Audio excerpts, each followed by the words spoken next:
taking the truck down the coast. I have to say, I've never had so much power on the truck at 2,500 RPMs. It's really nice to be able to cruise along here and have power.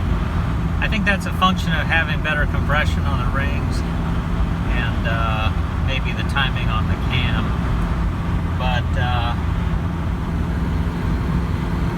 just taking about a 40-mile little trip in the truck to shake it in, make sure everything's sorted out here.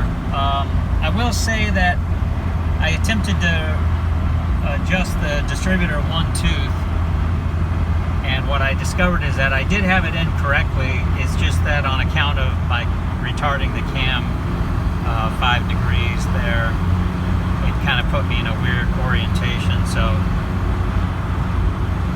the way you saw it in that last video is about as good as it gets. Anyways, just wanted to post a little bit of a follow-up. Gas mileage, I don't have any figures yet, but it's looking decent.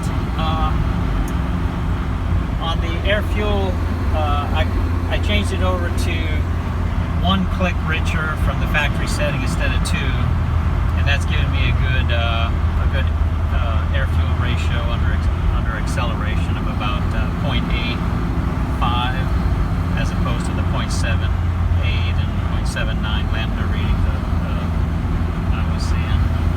And if you're doing air fuel ratio, just multiply that lambda figure 0.85 by 14.7, and you'll get the actual air fuel ratio of the motor, which I think it should be about 13.5 is what I was shooting for.